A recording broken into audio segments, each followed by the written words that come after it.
경기도 화성 리튬전지 공장 화재 사고로 30명의 사상자가 발생하고 1명이 실종됐습니다. 지난 2022년 중대재해처벌법이 시행된 이후 최악의 산업 현장 사고로 기록됐습니다. 해당 업체는 5인 이상 사업장으로 중대재해처벌법 적용 대상입니다.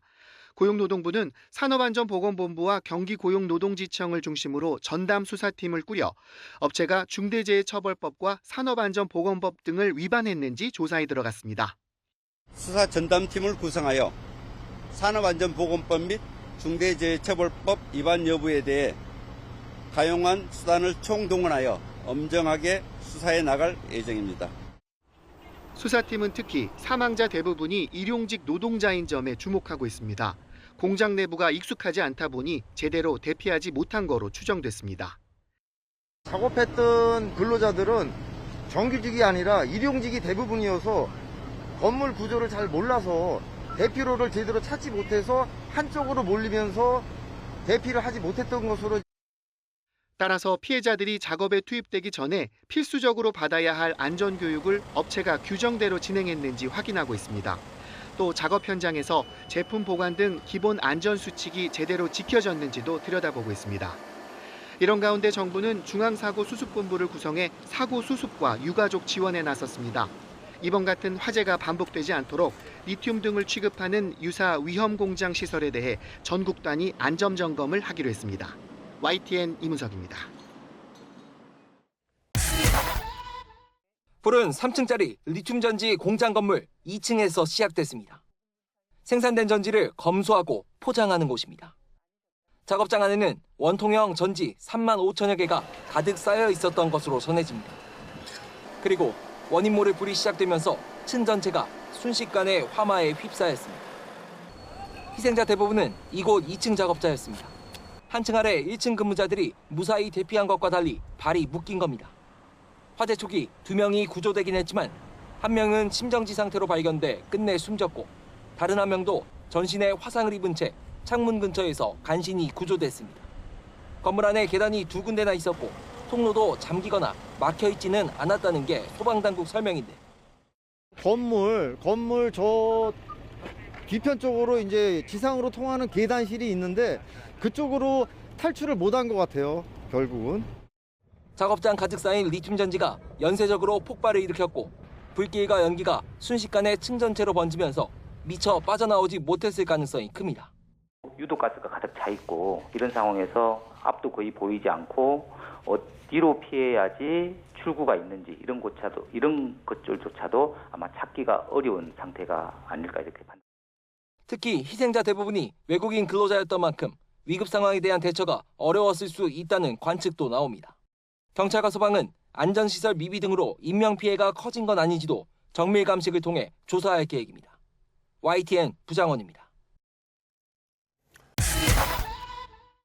신원이 확인된 첫 번째 사망자는 50대 A씨입니다. 세 남매를 둔 아버지로 막내는 아직 고등학생인 것으로 알려졌습니다. 사고 소식을 듣고 한달음에 달려온 가족들은 황망함에 몸을 가누지 못합니다. 청주에서 왔어요. 청주에서. 일 때문에 남편분은 여기 와 계신 거였고 화재 났다는 소식을 듣고 부인분은 일로 출발을 하신 거고. 이번 화재로 숨진 근로자들은 화성 유일병원과 화성 송산 장례문화원 등 5곳에 나뉘어 안치됐습니다. 중국 출신 18명, 라오스 출신 1명, 국적이 확인되지 않은 1명까지 사망자 대부분이 외국인인 것으로 파악됐습니다. 하지만 신원이 확인되지 않아 빈소조차 꾸리지 못하고 있습니다. 오랜 시간 화재에 노출된 탓에 시신이 심하게 훼손돼 성별조차 구분하기 어려운 겁니다. 경찰은 정확한 신원 확인을 위해 사망자 혈액을 채취하고 필요한 경우 유전자 검사를 검토하고 있습니다. 용역 회사에서 필요할 때 이렇게 파견을 받아서 쓰는 일용직인 분들이 대부분이고 그러다 보니까 공장 내부 구조라든가 이런 게 좀 익숙지 않았던 점도 인명피해가 늘어나는 그런 좀 요인이 되지 않았는가 이렇게 보고 있습니다. 지자체들은 피해자들을 위한 24시간 통합 지원센터를 꾸리고 지원에 나섰습니다. 법률과 보험 상담 등은 물론 외국인 유가족을 위한 통역 지원부터 체류까지 장례 과정을 돕겠다는 계획입니다. 외국인 유가족들에게도 전담 직원을 배치하여 필요하다면 항공료와 체류비, 통역 서비스까지 원스톱 서비스를 지원하도록 하겠습니다. 싱하이밍 주한 중국 대사도 화재 현장을 찾아 피해자 가족을 위로한 가운데 외교부는 법무부, 현지 대사관과 협조해 외국인 유족의 입국 편의를 제공할 예정입니다. YTN 차정윤입니다. 검은 연기와 화염이 하늘을 뒤덮었습니다. 어제 오전 10시 31분 화성시 서신면의 1차 전지 제조업체인 아리셀 공장에서 불이 나 다수의 사상자가 발생했습니다. 리튬 전지 공장 화재를 쉽사리 진화하지 못하는 이유는 무엇일까? 리튬은 질량과 부피 대비 에너지 밀도가 높고 고속 충방전에 유리해 현재 배터리 제작에 가장 많이 사용되고 있습니다. 문제는 화학 반응성이 너무 높아 화재에 취약하다는 점입니다. 리튬 전지는 양극과 음극, 전해질, 분리막으로 이루어져 있는데 이 분리막이 손상돼 양극과 음극이 서로 닿으면 과열되면서 화재가 일어나는 겁니다. 이번 사고가 발생한 공장은 1차 전지를 제조하는 곳인데 업계에서는 고체 전해질은 비싸 상업성이 낮기 때문에 불에 잘 타는 액체 전해질을 사용했을 가능성이 높다고 보고 있습니다. 1차 전지지만 액체 전해질을 사용했을 경우 하나의 셀에서 불이 나면 도미노처럼 계속 다른 셀로 불이 옮겨 붙으며 이른바 열폭주가 일어날 수 있는 겁니다. 특히 리튬 1차 전지의 경우 리튬 메탈을 음극으로 사용해 물과 접촉할 경우 반응도가 더욱 크다는 게 전문가의 의견입니다.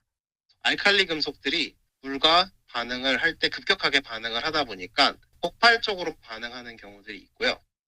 전문가들은 또 전지 내부의 숨은 열이 작은 충격에도 다시 살아나 주변으로 옮겨 붙을 수 있어 진압 이후에도 2차 화재 발생에 주의해야 한다고 강조했습니다.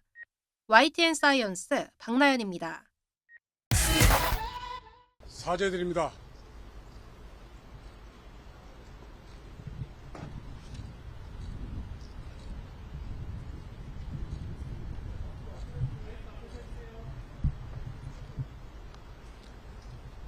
사죄드립니다. 6월 24일 아리셀 공장에서 발생한 화재 사고와 관련해 많은 인명피해가 발생하게 되어 너무나 안타까운 마음으로 사죄의 말씀을 드립니다.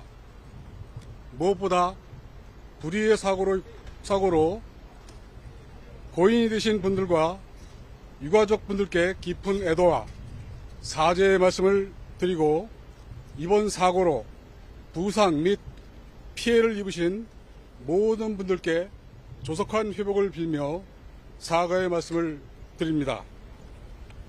아울러 지역 주민과 국민 여러분께 큰 심려를 끼쳐드린 점 머리 숙여 깊이 사과드립니다.